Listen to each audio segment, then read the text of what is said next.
once again, this, you're gonna have to get a new paper. This is all the negatives. Luther came up with this 500 years ago, and yet I still find it so true today.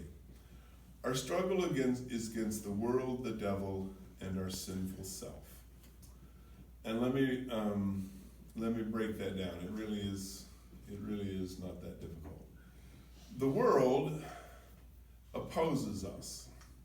The world has its own values, its own beliefs, and its own behaviors. They're in opposition to what we hold. So, for instance, a value that we hold is that I'm going to forgive you for what you have done. I may have to work very, very hard at it. It may take me a very, very long time. It may be very difficult, but I'm going to make sure that I forgive you. The value of the world is I'm going to get you back before you get me.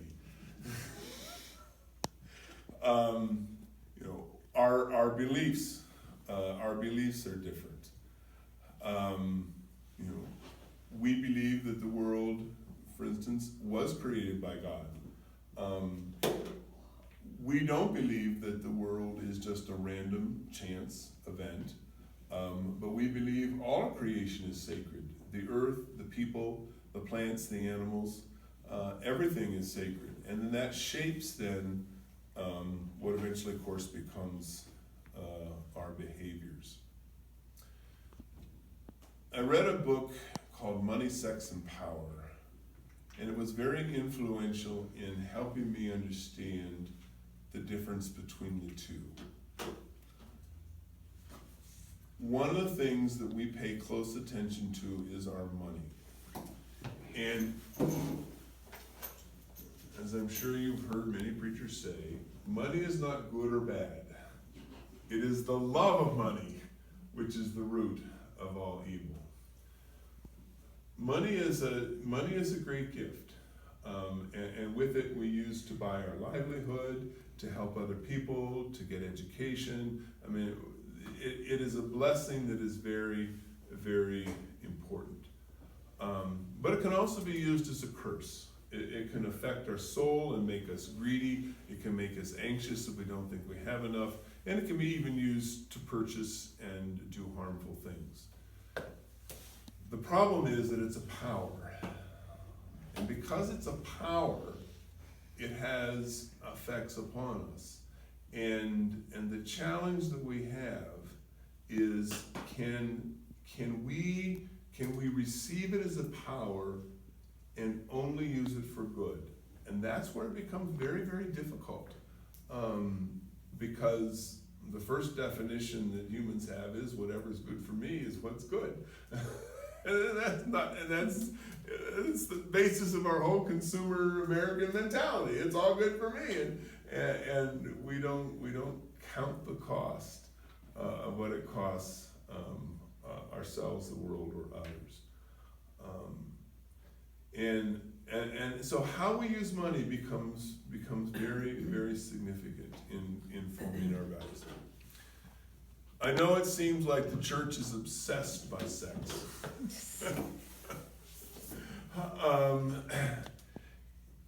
And yet, the sex is a power. And just ask any 16, 17, 18-year-olds where their hormones are at their highest intensity ever, whether it's a power or not. They'll tell you no, as they're being swept along by this great power of attraction.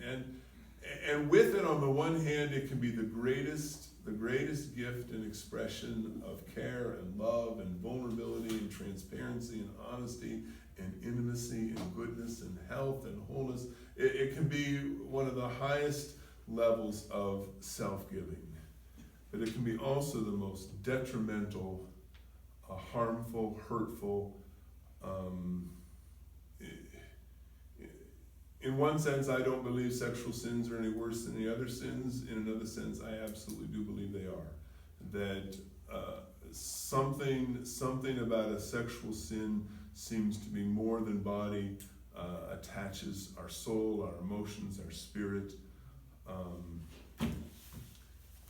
I had a woman in my previous congregation who was in and out of the mental hospital all of her life.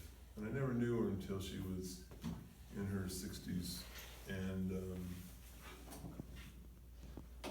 I went to see her one time in the mental hospital, and she told me that she had been raped by her neighbor when she was 16. And what was really hard for me was I knew the neighbor. He was also a member of my church.